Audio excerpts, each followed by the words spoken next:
It is March 2nd, 2017, and I'm back in that parking garage, about to go see that doctor to do a procedure, but this time it's a hysteroscopy, but we're only doing a diagnostic. So it was something we kind of like begged him for. We're like, we don't want you to go and cut anything out. He said he wouldn't be able to know until he really got in there what was going on. And so that's what we're going to do. We are going to go and see if, I guess a hysteroscopy and a water ultrasound are very similar. They are the same thing, kind of like a lot of water, but hysteroscopy, you're putting in like a lot more water. And so it kind of just blows it up a little bit more. I guess maybe you have a better camera angle or a camera or something so you could see more. So it's a 30-minute procedure. I don't need anesthesia. They said I shouldn't feel any pain, but I am prone to pass out, and I almost did last time. So she's like, you need to practice your breathing techniques before you go. And I'm like, okay. So she's like, you don't really breathe. And I'm like, I know, I just get so scared. And so I'm happy they're able to like sneak me in, but I think based on the results today, which I'm not expecting anything great. I mean, given the history of all of this. So I'm not trying to be like Debbie Downer. I'm trying to be like Debbie realistic. And I just, I'm pretty sure that,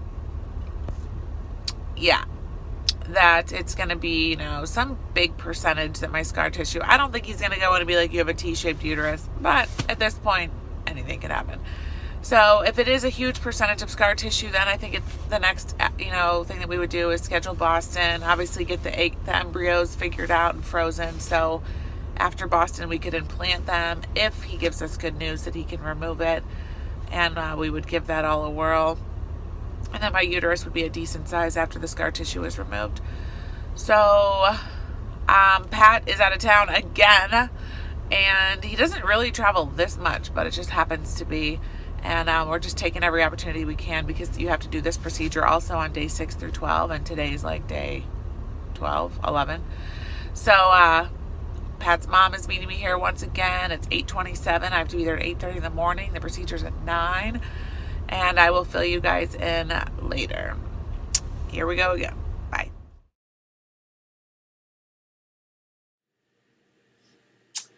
Wow. Yeah. Well, I got my hair highlighted, but my extensions are out. This is all my little hair. Pat calls it my sprigs. These are my sprigs. But I'll put my extensions in later today. Oh, so I'm getting some orders out, and it's just messy in here, so please disregard all that.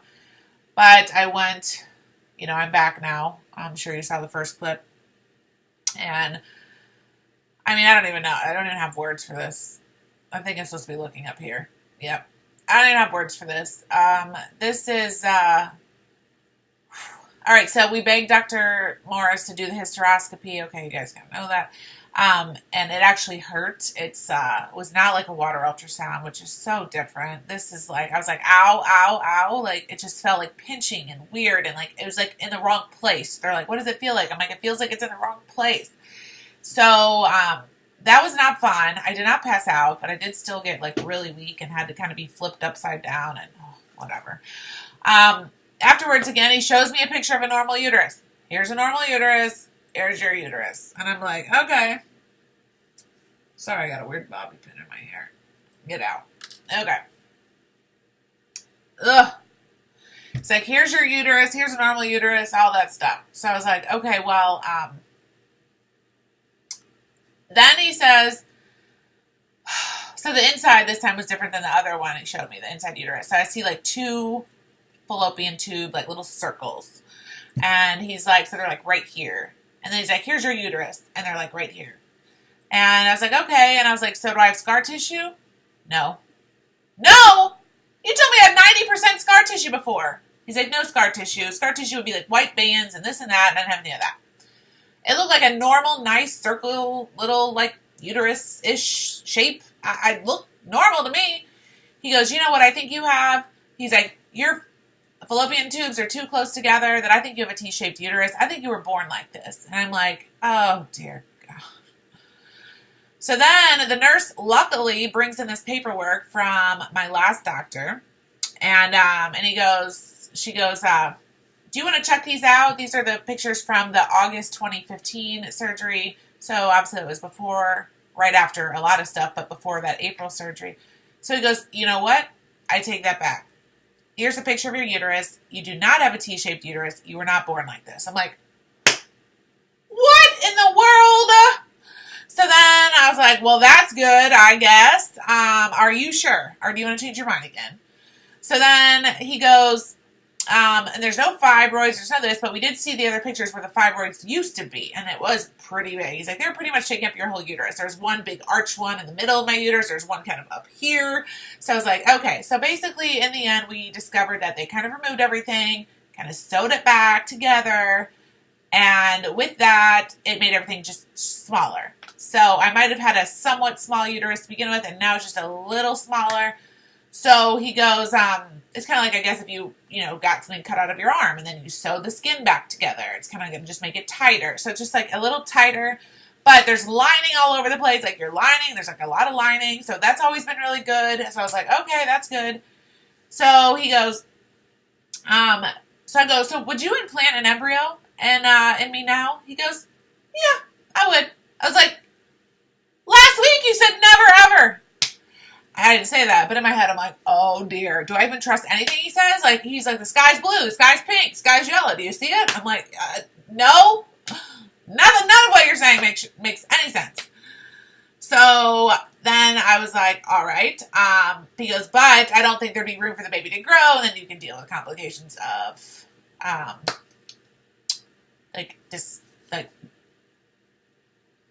being not formed right. What is the word? Anyway, so I was like, okay. And then he goes, most people have a lot of places in their uterus where the baby can implant. You only have like 2 areas. I was like, that's fine, because you're going to put it there anyway, so just pick one of the 2 and let's do this, But obviously I want to be safe and everything too, but he is so all over the place. I don't even know what to think.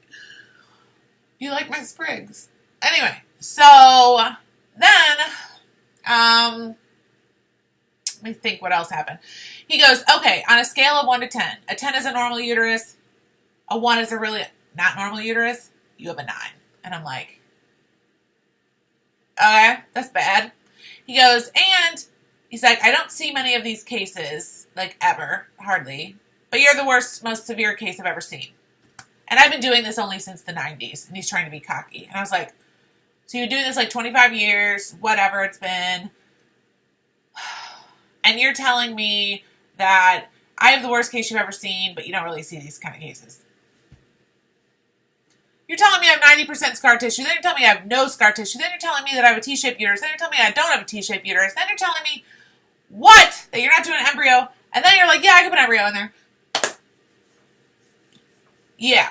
I called a friend afterwards. She's like, thank goodness, do not let him touch you. Do not let him cut you. Do not let him do anything, because he is all over the place. I'm like, he is all over the place. And come to find out, he's not even covered by our insurance, which just totally upset me. Like the surgery center he uses, because that's one of the main reasons we left the other clinic. So I'm like, here we go again with more surgery bills. So what he wants to do, still surprise, still carve out some stuff. Well, if I just carve out this, or this tissue, I just kind of get rid of. It's not really tissue, it's just part of my skin. Just get rid of part of your skin. It's not like scar tissue, and just kind of like make room. And whatever. I'm like, okay, so then a month later we can implant an embryo, like you told me last time? No. Someone's here. It's like, nope, I can't do that. He said, you'd have to come back and do 1 more of these to see if it worked and see how much room you have and give it some time. I'm like, oh my gosh. So, anyway. This is like, this little path that we went down to go to a new doctor was just like, should have not. I don't know what's going on. So my friend said, why don't you reach out to Dr. Charles March? I'm like, now Boston doesn't make any sense, because Boston's like scar tissue, and I don't have Asherman's, and I shouldn't go to Boston. So now, and I do remember the last doctor saying, I don't want you to put 2 embryos in because you have a narrow cavity. I do remember that. It's like I'm having flashbacks, but he never said I couldn't do 1. So this doctor's now like, you can do 1, but I don't know. It's not really might not work. Great. So I'm like, do you think I should do a gestational carrier still? He's like, I feel more confident about it. But not like, yes, 100%. Needless to say, I don't think I'm ever going to see him again. So I called the old doctor back, like, hello, you did all my surgeries. I don't have fibroid in the wrong spot. Maybe I should go with you. I don't know what to do. But we do an appointment to see him, as crazy as that is. Because he did do that nerve pain problem and all that stuff. But he is known as one of the best doctors in Illinois. But I think I'm going to do this Charles March phone consultation for $350. He's out of LA. And after he observes all the pictures from today and everything else, I think he'll be able to give me some advice on what to do. And maybe he can recommend a good surgeon. OMG. Oh my gosh. Oh my gosh. Okay, so that's an update. This kind of came out of the blue. I wasn't anticipating doing this. I didn't even know if you could do a hysteroscopy. That's called a diagnostic hysteroscopy without going straight into surgery afterwards. And without anesthesia, but you can. And we requested it. He had to squeeze us in, and it was like last minute, like found out yesterday, like, okay, because I'm still on day 6 through 12, so I was like, well, you have to do it.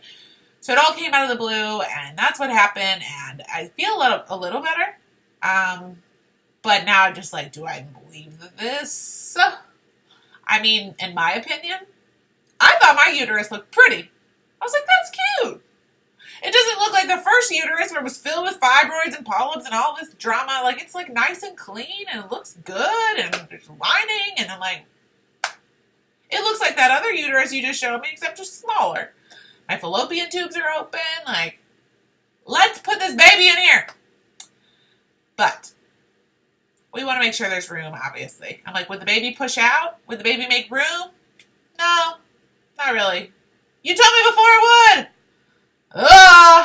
I don't know. I can't trust him. Clearly. So, I guess I'm glad I did that today because I still was be stuck in the hole. I have Asherman's. I'm going to Boston. Now I don't know what I'm doing. But I'm going to get on the phone with Dr. Charles March, and then I'm going to fill you guys in. I'm so tired. I know I say this every time, but one day I'm not going to be like this. I'm going to be really like happy and smiley and like, yay, everything's so great. Even if it's adoption or even if it's something else, but